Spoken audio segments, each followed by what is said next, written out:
Just to say one or two words about what it is we do in the OECD on regulatory policy.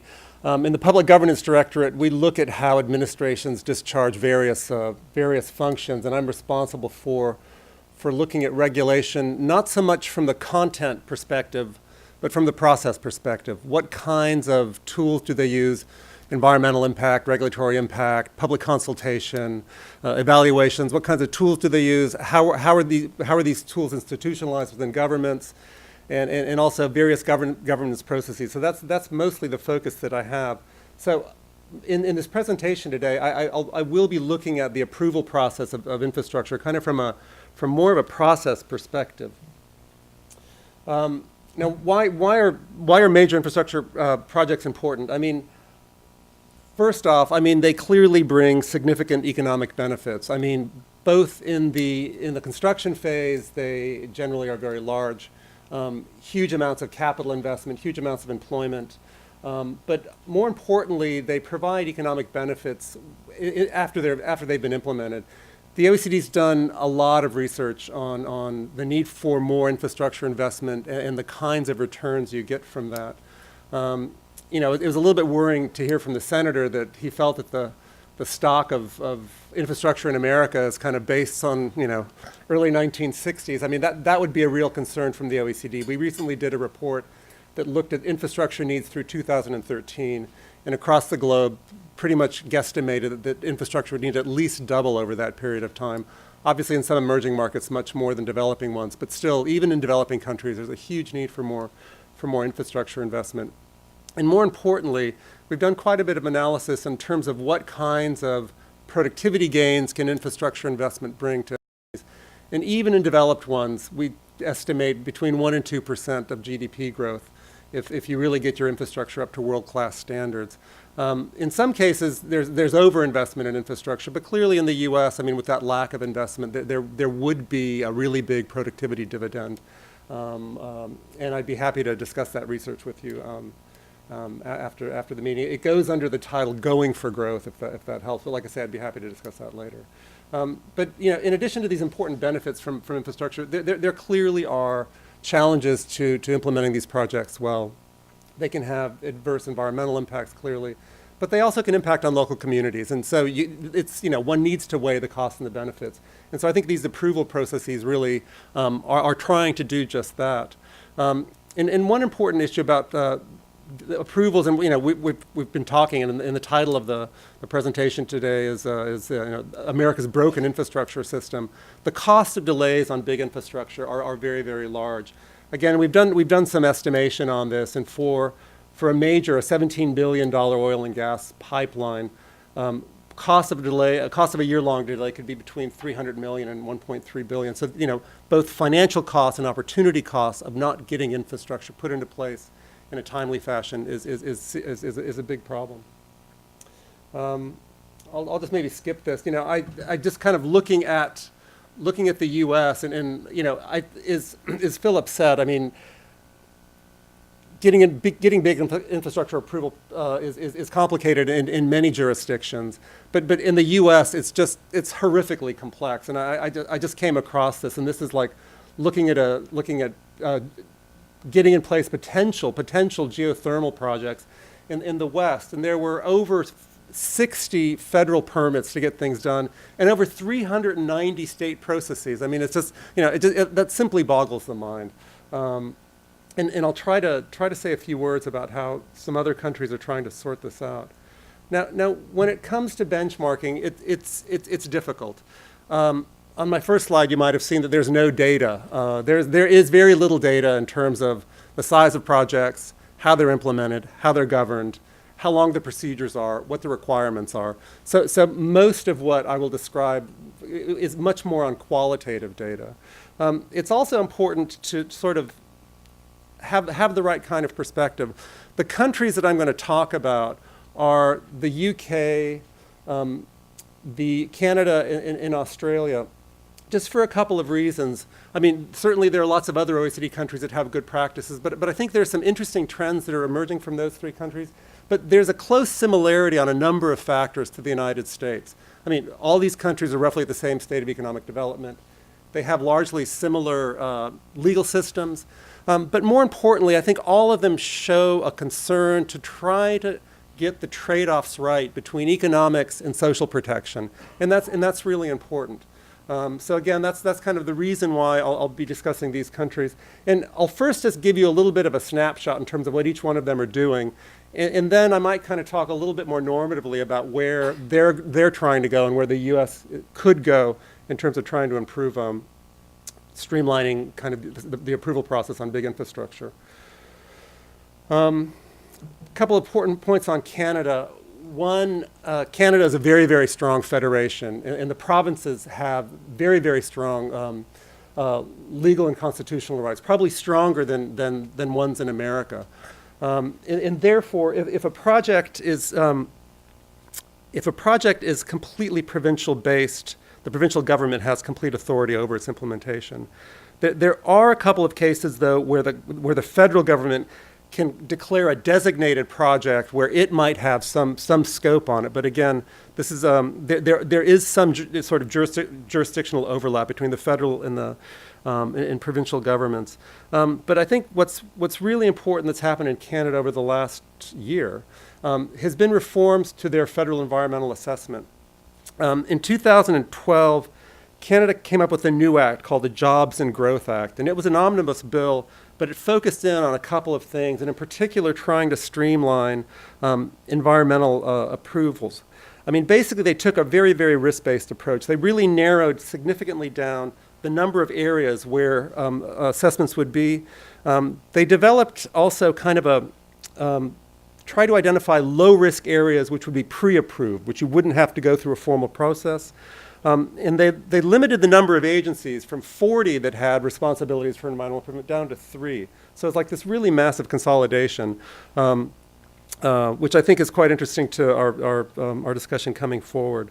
In addition to streamlining those assessment processes, they also had some significant reforms to the National Energy Board. That's an independent regulator which is responsible for all oil, gas, and energy projects in Canada that go beyond sort of provincial purview. And basically what they did is they mandated that all reviews that the board would take would need to be completed in an 18-month time frame. So there was a statutory limit in terms of what the review process was. And also importantly, the final authorization for review coming out of the National Energy Board would have to be approved by a cabinet-led process. And again, I think putting the approval process at that kind of level, I mean, in the OECD, we oftentimes advocate that either ministers or cabinet-led processes need to approve major regulations, in this case, major infrastructure.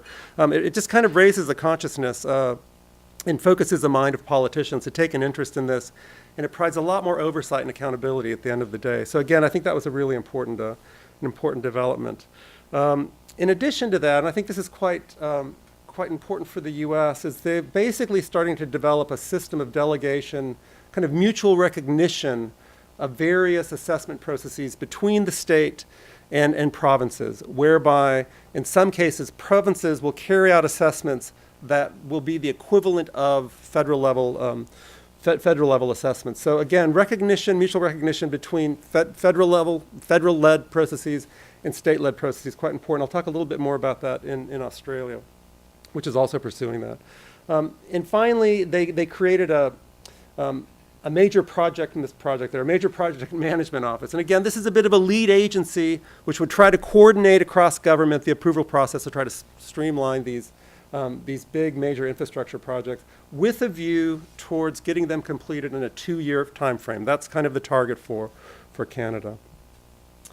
Turning to the UK, this data comes from about 2005, and it caused a complete uproar in terms of the lead time to get major infrastructure in place. In particular, the M6 toll road and definitely the Heathrow terminal were just kind of the final straws. And basically, the government put forward a commission led by a lord. I'm trying to remember who it was now.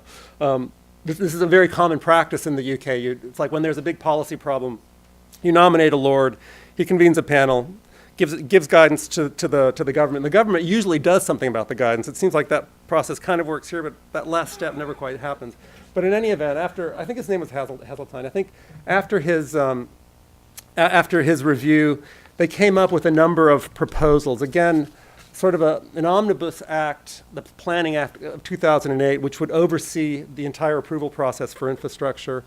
And they also created a planning inspectorate, which was the sole agency responsible for managing the process, yet it had links back to departments, to ministries, with the demand of the approval of a minister once the assessment was done. I think the most important thing about this whole, the planning acts, were extremely tight timelines in terms of major approvals of projects.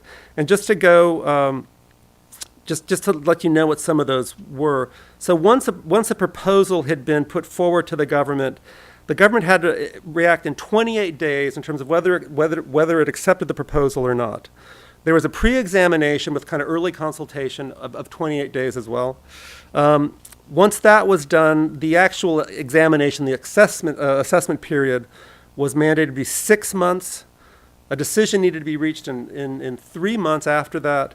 And then there would be the possibility for judicial review open for 3 weeks. So, I mean, this is all consolidated down into a year, from literally the application to the final decision. And in 2012, the Planning Inspectorate did kind of an assessment of how these timeframes are being met, and they're being met quite well. I mean, a caveat here, all of this, this framework is specific to England. Scotland, Wales, and North Ireland have separate frameworks, so obviously when there's infrastructure that links up those jurisdictions, it gets a lot more complicated. Also, clearly, the UK has a fairly well-developed infrastructure system, so most of what's coming forward is relatively small in scale. But again, I mean, extremely ambitious timeframes in terms of how things need to be done. And finally, Australia. Australia's a little bit hard to talk about because it's where the UK was maybe 4 or 5 years ago. Australia has something called the Productivity Commission, which is an independent statutory body that the government asks to take on inquiries and try to come up with changes. And right now, the Productivity Commission is looking at both the approval process of major infrastructure as well as trying to reduce regulations on it. So it's early days, so I'll just give you a couple of snippets. Again, Australia is a federation where there are strong delegated responsibilities down to the states. But what Australia is trying to do is create a sort of a network of treaties, bilateral treaties between the states and the Commonwealth, where the Commonwealth either delegates responsibility to the states to carry out assessments, or of issues of national standards, the states they give up their responsibilities for those and allow the Commonwealth to do it. So there's kind of this division of responsibilities between the states. They're really trying to limit overlap there. In addition to that, within states, oftentimes there are lots of different agencies which have various responsibilities, and some of them are trying to consolidate into one lead agency that's responsible for assessments across the Commonwealth. In addition to those kinds of governance arrangements, for big national projects, they've come up with this fast-track approach where a minister can basically create a well-defined pathway, a unique pathway for an individual project. So just to try to streamline the whole process. And in addition to that, they're considering creating these lead agencies which would sort of manage the process. But as I say, it's early days, and there are a number of reforms that are currently being considered by the government and hope to be adopted. And I'll pick up some of those ideas in my further slides. I think in terms of trying to think about reform, I kind of try to identify 5 different areas where governments can try to ease the regulations on the approval process.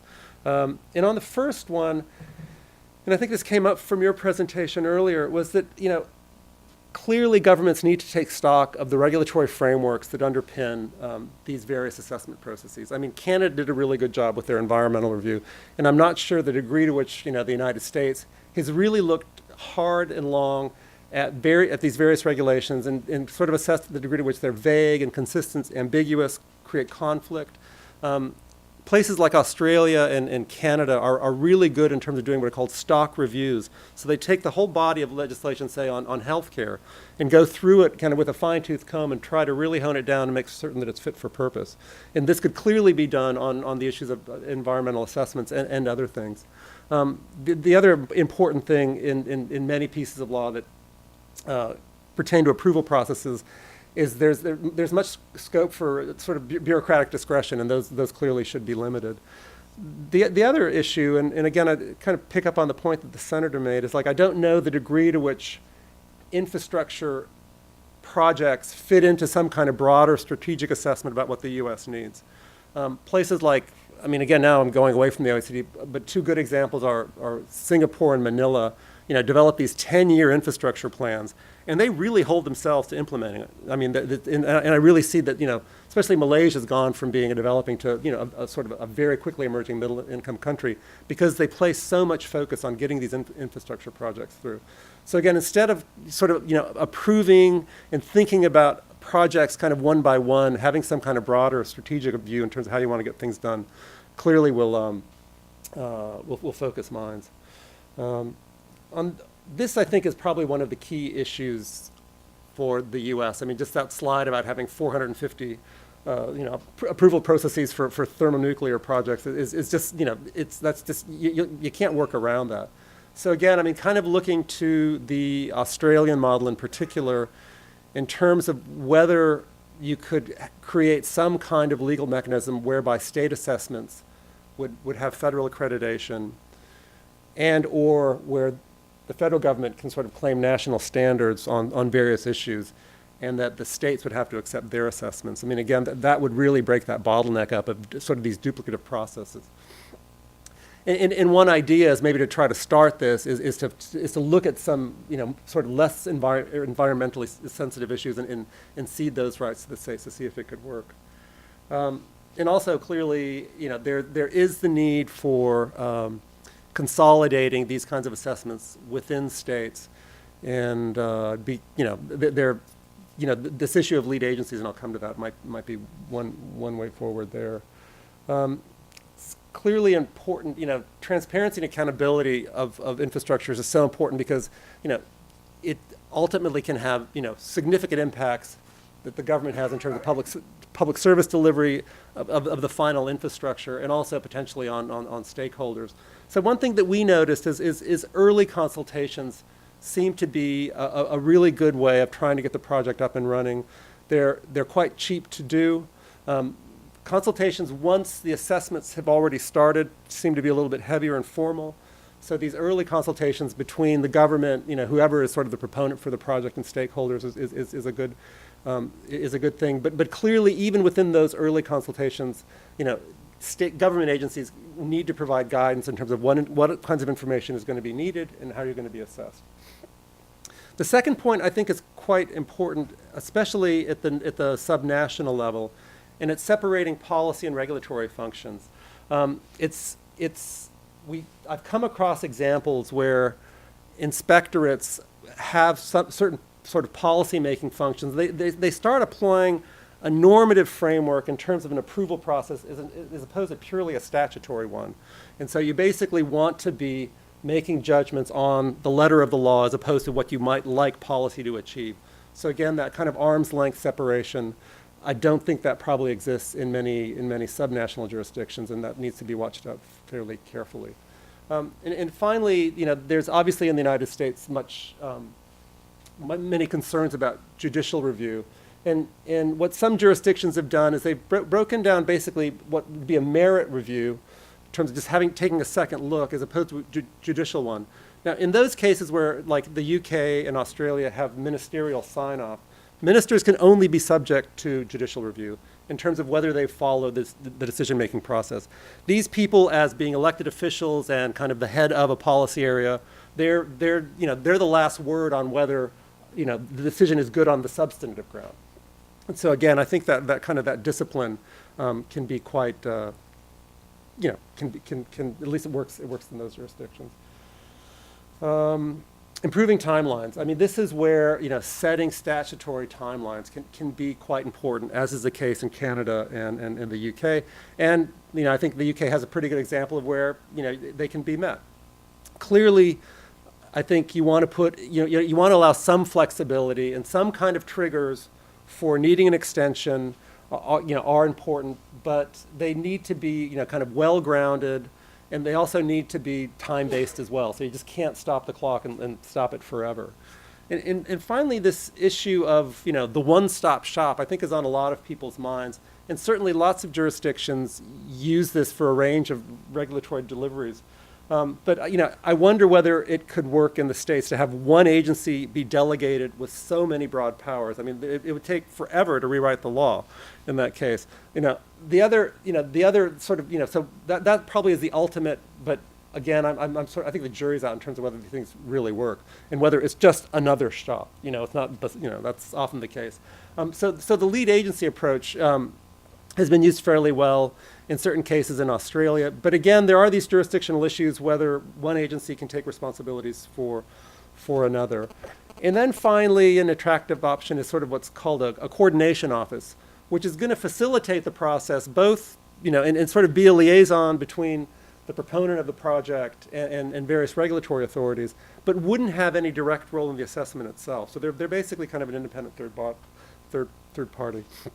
So again, just a couple of ideas in terms of how you might institutionalize, and try to improve on delivery. Oops. And finally, the last thing is just, obviously once these projects get once they're approved, there oftentimes are many conditions that are attached to them. And again, kind of going back to, the concerns that many of these conditions might not really so much sort of try to reduce the risk of the project itself, but there are other concerns. You can imagine the kinds of issues that come up. But we strongly believe that on the enforcement side, you need to really put in place good risk-based processes. Oftentimes there are lots of if you can develop good performance criteria for the project as opposed to mandatory standards. Again, it might support better project implementation over the medium term. I think I've talked too long, but a lot of ideas out there. And just on my final slide, it's clear that there is no silver bullet. I mean, for any jurisdiction, and that a range of changes are going to be made. But there are countries out there, just like the OECD, that are getting on with it, and clearly, one thing that I think a place like Canada or Australia are working to is this, one project, one assessment, one decision for environmental approvals. I mean, that might be the holy grail. Is it achievable? Maybe we can discuss that going forward. But clearly, I think there are a lot of ideas out there that the OECD, the US could build upon. Thanks for your presentation, and I'd be happy to answer questions later.